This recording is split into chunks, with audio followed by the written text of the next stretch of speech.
नमस्कार, story mall channel में आपका स्वागत है। आज की हमारी स्टोरी है ऐतिहासिक घटना, दो वीर योद्धाओं की। हमारे क्षत्रिय कभी कितने बहादुर हुआ करते थे, इसकी कितनी ही कहानियां आपने सुनी होंगी। हमारे इन वीरों को विदेशी शासकों ने इस प्रकार बलहीन और बुद्धिहीन करने का प्रयास किया, यह भी देखने की बात है। साथ ही यह भी विचारणीय है कि हम आज भी उसी रास्ते पर बढ़े चले रहे हैं जिस पतन के रास्ते को विदेशी शासकों ने हमारे लिए चुना था। इस सच्ची कहानी को पढ़कर हमें विचार करना चाहिए कि हम क्या थे, क्या हो गए और क्या होंगे अभी।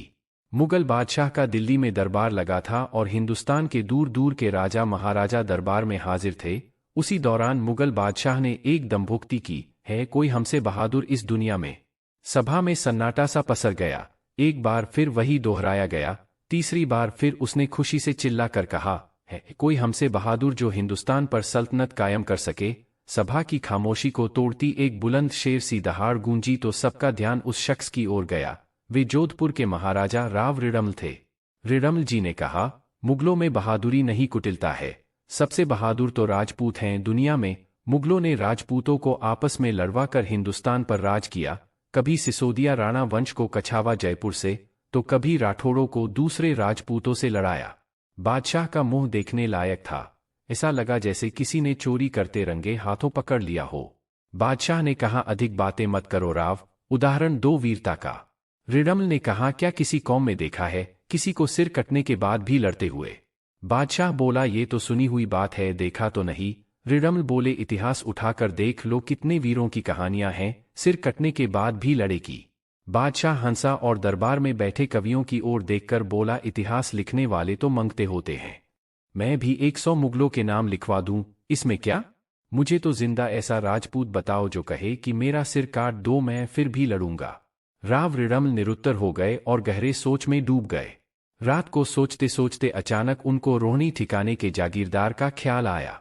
एक दिन अचानक रात को 11 बजे रोहनी ठिकाना, जो कि जेतारन कस्बे जोधपुर रियासत में है, में दो घुड़सवार बुजुर्ग जागीरदार के पोल पर पहुंचे और मिलने की इजाजत मांगी। ठाकुर साहब काफी वृद्ध अवस्था में थे, फिर भी उठकर मेहमान की आवभगत के लिए बाहर पोल पर आए। घुड़सवारों ने प्रणाम किया और वृद्ध ठाकुर की आंखों में चमक सी उभरी तो मुस्कुराते हुए बोले, जोधपुर महाराज, आपको मैंने गोद में खिलाया है और अस्त्र शस्त्र की शिक्षा दी है।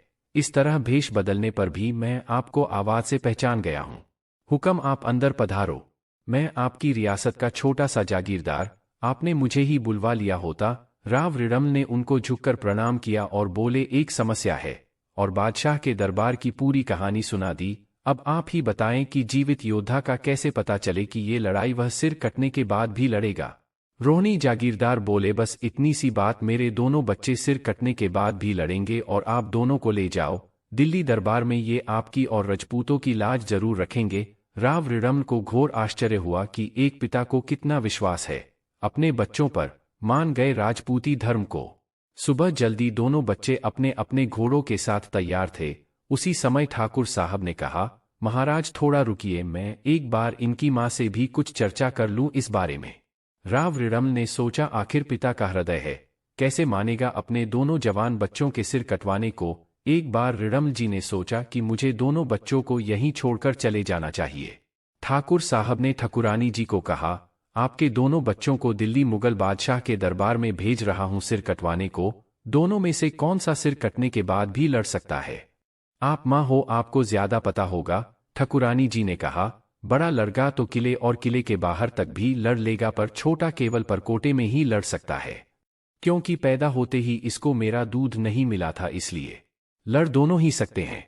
आप निश्चिंत होकर भेज दो। दिल्ली के दरबार में आज कुछ विशेष भीड़ थी और हजारों लोग इस दृश्य को देखने जमा थे। बड़े लड़के को मैदान में लाया गया और मुगल बादशाह ने जल्लादों को आदेश दिया कि इसकी गर्दन उड़ा दो।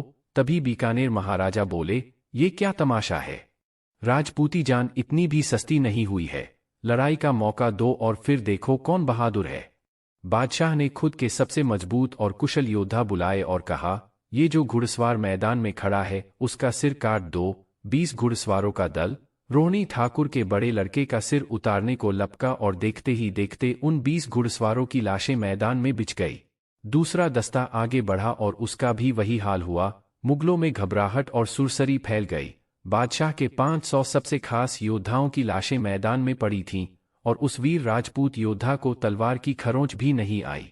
ये देखकर मुगल सेनापति ने कहा, 500 मुगल बीबियां विधवा कर दी, आपकी इस परीक्षा ने अब और मत कीजिए हुजूर, इस काफी को गोली मरवाइए हुजूर, तलवार से ये नहीं मरेगा। कुटिलता और मक्कारी से भरे मुगलों ने उस वीर के सिर में गोलियां मार दी। सिर के परखचे उड़ चुके थे, पर धड़ ने तलवार की मजबूती कम नहीं की, और मुगलों का कत्लेआम खतरनाक रूप से चलता रहा। बादशाह ने छोटे भाई को अपने पास निहत्थे बैठा रखा था, ये सोचकर कि यदि ये बड़ा बहादुर निकला तो इस छोटे को कोई जागीर देकर अपनी सेना में भर्ती कर लूंगा। लेकिन जब छोटे ने ये अन्याय देखा तो उसने झपटकर बादशाह की तलवार निकाल ली। उसी समय बादशाह के अंगरक्षकों ने उनकी गर्दन काट दी, फिर भी धड़ तलवार चलाता गया, और अंगरक्षकों समेत मुगलों का काल बन गए। बादशाह भागकर कमरे में छुप गया, और बाहर मैदान में बड़े भाई और अंदर परकोटे में छोटे भाई का पराक्रम देखते ही बनता जा रहा था। हजारों की संख्या में मुगल मारे जा चुके थे, और आगे का कुछ पता नहीं था। बादशाह ने चिल्लाकर कहा, अरे कोई रोको इनको। एक मौलवी आगे आया और बोला, इन पर शराब छिड़क दो। राजपूत का इष्ट कमजोर करना हो तो शराब का उपयोग करो। दोनों भाइयों पर शराब छिड़की गई।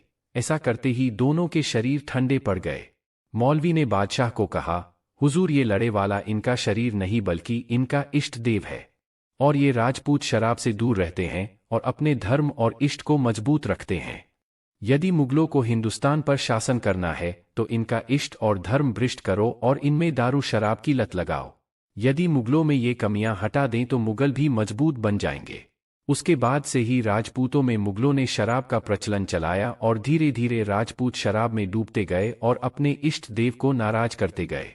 और मुगलों ने मुसलमानों को कसम खिलवाई कि शराब पीने के बाद नमाज नहीं पढ़ी जा सकती, इसलिए इससे दूर रहिए। हमारे वीर योद्धा महान थे, वो माँ बाप महान थे। जय भारत माता की। दोस्तों, कैसी लगी आपको हमारी यह जानकारी? अच्छी लगी हो तो कृपया आप हमें नीचे कमेंट बॉक्स में लिखकर बता सकते हैं। इसी प्रकार की रोचक जानकारियों को रोजाना पढ़ने के लिए आप हमारे चैनल को सब्सक्राइब कर सकते हैं, जिससे रोजाना नई जानकारियां आपके फोन पर उपलब्ध हो जाएगी। जय भारत, जय माता।